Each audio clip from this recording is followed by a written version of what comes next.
In 1938, during the Japanese occupation of Korea, a car makes its way toward a secluded school. This institution, dedicated to medical care for girls, only accepts students who are either orphans or suffering from illness. Among the passengers is a frail young girl named Juran, known by her Japanese name Shizuko, who suffers from tuberculosis. She hopes that studying at this school might help her recover. Like her, every student enrolled there carries their own sickness and the same faint hope of healing. When Juran's car pulls up in front of the school, the students gather curiously to see the newcomer. Only Yunduk remains indifferent, showing little interest in her arrival. One girl, Yuka, reacts negatively upon hearing that the new student has tuberculosis, afraid that it might spread. Inside the principal's office, Juran is greeted by Mrs. Sanai, a Japanese woman who runs the school. Since Korea is under Japanese rule, the students are required to use the Japanese language in daily life, especially in class, though many Koreans, Juran included, also understand it. Afterward, Juran is shown around the campus by a woman who works as both a teacher and Mrs. Sanai's assistant. Let's call her Mrs. Olivia. During the orientation, Juran learns that all her personal belongings must be discarded, including her cherished diary. When she resists, refusing to let go of the book, Mrs. Olivia slaps her, coldly explaining that this is part of the school's strict discipline. Later, Juran settles into her dormitory, assigned to a bed once used by another girl who coincidentally shared her Japanese name, Shizuko. Yunduk then stops by to explain her daily schedule and quietly offers her a small red candy, trying to comfort her after hearing about the slap. The next day, Juran introduces herself to her classmates and joins them in embroidery lessons. There, she meets Kihira, who tells her that they're stitching a map of Korea decorated with cherry blossom patterns. The finished work will be sent to Japan for a competition among schools. If they win, the students will have the opportunity to study in Japan, a prospect that excites Juran, as she believes the education there must be far superior. Because of the strict discipline, the students must count themselves before going to sleep and eat a round-shaped snack, whose nature Juran cannot identify. While she sleeps, Kihira comes to her bed and leads her to a room where some students wait. There, Yuka, still unhappy with Juran, bullies her because of her tuberculosis. Juran begins coughing blood, but Yunduk arrives to stop them and orders them back to bed. Juran's coughing episode is reported to Mrs. Sanai, who realizes that Juran is weaker than expected. She informs her that 2 healthy students will be selected each semester to study in Tokyo before administering an injection to treat her tuberculosis. In the hallway, Juran encounters Kihira, who secretly observes her and becomes curious about her Japanese name, Shizuko. The name reminds Kihira of a former student named Shizuko, but suddenly, Juran leaves to go home due to her worsening health, which Kihira finds illogical. Juran's curiosity grows, but Yunduk diverts her attention by giving her a new personal diary.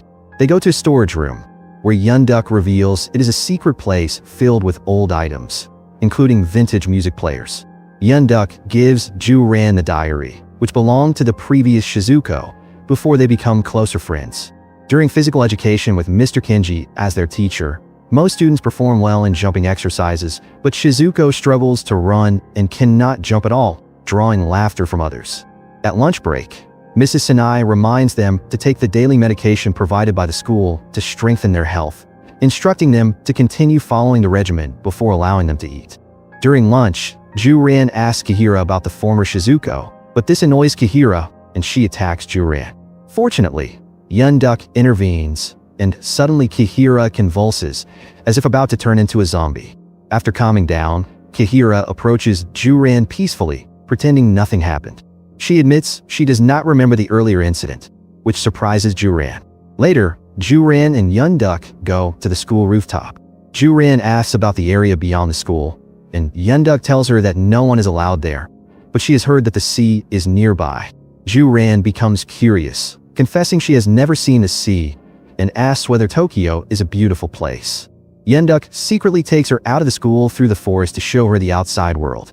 They arrive at a lake, and Juran is delighted, especially since the blood from her cough has disappeared. She expresses her happiness by running toward Yunduk on a boat, and they both fall into the water. This improvement in her health affects her performance in sports. She can now run and jump confidently, making Yuka unhappy. Ju-ran silently thanks Yun-duk for her support before sneaking into her blanket. One day, Yuka plays a prank on Ju-ran by putting a dead bird on her clothes, telling her she looks frightening. Ju-ran becomes upset and retaliates during lunch by putting the dead bird on Yuka's table. While enjoying her improving health, Ju-ran attempts to look at Yun-duk's diary and notices a torn photo and a fallen necklace. When she reaches for the photo, she also tries to take the necklace, but suddenly, a hand quickly grabs it. Startled, she looks under the bed and sees a student with red eyes. Ju-ran runs away, and when she returns, the girl has disappeared. Later, the other students realize that the girl is completely gone, and despite searching the entire school, she cannot be found. Mrs. Sanai immediately learns about the incident and clarifies that the missing student has already been picked up by her stepmother, instructing everyone not to worry. However, Ju-ran decides to tell Yun-duk what she witnessed about the missing student, to which Yun-duk responds by saying she does not believe her. Their conversation is overheard by Kihira, who asks Ju-ran what the missing student looked like last. Before Ju-ran can answer, they sense that the missing student is again under the stairs. Ju-ran checks and finds the necklace that was stolen earlier, before finally seeing the missing student appearing near death. Soon after, she sees Kihira having another seizure, as if she is about to turn into a zombie again. Ju-ran calls for Mrs. Olivia's help, but when they return to the scene, Kihira and the missing student have disappeared without a trace. She reports the incident to Mrs. Sanai, who calmly explains that Kihira went to another school that morning. The principal asks whether Ju-ran really saw the missing student, and Ju-ran responds that she may have hallucinated. This makes her suspicious about the strange nature of the school. She later shares her suspicion with Yun-duk on the field, who still believes that Kihira was picked up by her mother. Then, Ju-ran learns that the two students selected to go to Tokyo are Yun-duk and Yuka. She admits that she also wants to go with Yun-duk, feeling heavy-hearted that her close friend will leave. However, Yun-duk's expression seems to reject Ju-ran's eyes, making her think that Yun-duk only considers her like the previous Shizuko, especially since her Japanese name is the same. To prove she is different from the other Shizuko, Ju-ran decides to jump as far as possible, and miraculously, she jumps an extraordinary distance. Both of them are shocked and wonder what has happened, hiding from others. Yun-duk suggests keeping a secret. Shortly after, Ju-ran feels her body become heavy and hot while holding Yun-duk's hand. This reminds her of the previous misfortune that befell Shizuko, so she refuses help. Feeling fully recovered after the sports incident, Ju-ran informs Mrs. Sanai and asks for more injections. She then asks about the criteria for selecting the best student, which makes the principal laugh. Calmly, Sanai refuses to answer and tells her to leave. It is time for the selection of the best student this semester. Mrs. Sanai announces a change. Only one student will be chosen, and it is Ju-ran. Yun-duk becomes disappointed and leaves the classroom, although Ju-ran wants to discuss it. Before she can act, Yuka, jealous, pushes her and questions what she has done. Ju-ran becomes angry, breaking the glass in the back drawer. She loses control and lifts Yuka by the throat, causing Yuka to faint before Ju-ran releases her. Soon after, Yun-duk arrives, asking what happened. Ju-ran says she does not feel any pain, which reminds Yun-duk of the past misfortune experienced by Shizuko. She then demands to know who Ju-ran really is, but the teachers stop her. While accompanying Yun-duk as she sleeps, Ju-ran takes the opportunity to look at her diary.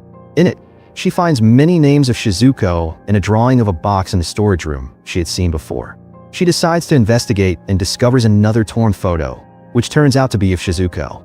Meanwhile, Yun-duk regains consciousness after dreaming of Shizuko saying the same words as Ju-ran.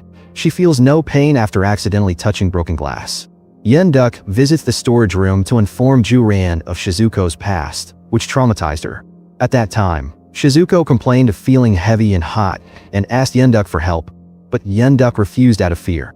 Shizuko convulsed like Kihira before, so Yun-duk intentionally pushed her into a hole behind the box. Shizuko returned after asking for help, but strangely, she disappeared without a trace, causing Yun-duk to feel guilty. The two decide to search for information about missing students in Mrs. Sanai's office. Soon, they hear someone approaching and hide. The visitors are Mrs. Sanai and Mr. Kenji, discussing a new medicine and arguing about it. After they leave, the two girls take the principal's key to open a secret drawer. Inside, They find a file about experiments involving human body modification, including the development of jumping ability and immunity to pain. They also learn that the experiments work best on underage girls, turning them into superhuman subjects. All of this is meant to create a super soldier army for Japan and serve as a major military breakthrough.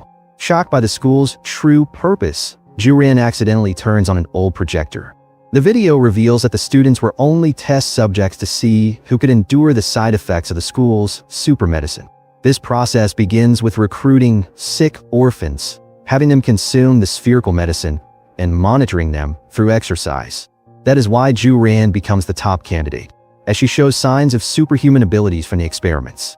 Soon after the video ends, they hear screams from the students. It turns out that Yuka wants to do the unthinkable by jumping from a tall tree, but despite efforts to stop her, Yuka succeeds, and finally, she dies.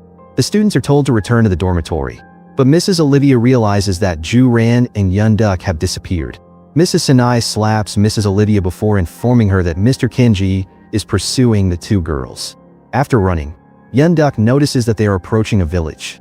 Unfortunately, it is a Japanese military base, where the superhuman powers promised by the school are awaited. Mr. Kenji catches them, but they quickly resist and escape. Mr. Kenji does not let them go easily and shoots Juran in the back. Yunduk whispers something to Juran, promising to save her, before escaping from him after bringing Juran back to Mrs. Sanai.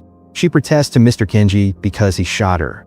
Fortunately, Juran is still alive and taken to the experiment room to be anesthetized. The same is done to the other sleeping students, who are given test medicine to see whether it works on Juran, before Mrs. Sanai returns to her office to meet Mr. Kenji. Meanwhile, Yunduk arrives in Mrs. Sanai's office to take a pistol from her drawer. In the darkness of the room, she notices a light shining from behind a cabinet, which allows her to find a secret passage to the experiment area. Upon reaching it and freeing Juran, she notices something that captures her attention. So she enters a room full of glass, but before she can act, Mr. Kenji suddenly appears and strikes her, causing Yunduk to faint. In her meeting with Mrs. Sanai, Mr. Kenji places the pistol he took from Yunduk on the table and announces that from now on, control over the experiments is under his authority, after reporting to his superior at the military base. Soon after, Mrs. Olivia arrives, revealing that she has been collaborating with Mr. Kenji all along. Feeling betrayed, Mrs. Sanai slaps her assistant before soldiers arrive to confiscate all of her property. Sanai begs them not to act, prompting Mr. Kenji to ask why she is so obsessed with her experiments. She responds that she wants recognition and to return to her country with dignity, as she is tired of living in Korea. Meanwhile, Yunduk is trapped in a glass box filled with water and chained. She screams for help until the water nearly fills the box. Shortly after, Juran regains consciousness and heads to the glass room. There, she finds it is used to store the bodies of missing students, including Shizuko, frozen inside glass containers. She then sees Yunduk's glass box, now filled with water, but tragically, she is already dead. Juran refuses to accept that her close friend is dead and becomes enraged, awakening her superhuman powers. In a hallway, Mrs. Sanai shoots at Mr. Kenji with her pistol after her plea is outright rejected. The shot misses, and his soldiers protect him, preparing to fire at her. Just then, Juran bursts through a door behind them, throwing a large door toward the soldiers. She begins eliminating them one by one until she captures Mr. Kenji, and finally, he dies. Meanwhile, Mrs. Olivia goes to the students' dormitory to check on them. She finds several weaknesses in the medicine side effects, and many students gather around. They notice Mrs. Olivia, apparently furious about everything that happened, likely informed by Juran earlier. They go to kill her with a sakura flower used for embroidery, and finally, she dies. Only Mrs. Sanai remains in the school, attempting to call the military for help. Her effort fails as Juran approaches and lifts her telekinetically. Suddenly, Juran feels compelled to reach toward Yunduk, unaware that Sanai fires at her from behind. Fortunately, the shot misses and hits Yunduk's glass box, shattering it and releasing her body. Juran becomes even angrier, mentally throwing Sanai, then impaling her on a wall spike, and finally, she dies. The next morning, one student remains, still strong enough to resist the effects of the medicine, and becomes shocked at the surrounding environment after the previous day's incident. The silenced movie ends with Juran, deeply mourning her lost close friend, recalling a memory of the two of them in the storage room. And finally, she is playing a K-pop song on the old music player. Make sure to subscribe and turn on notification so you don't miss the latest recaps.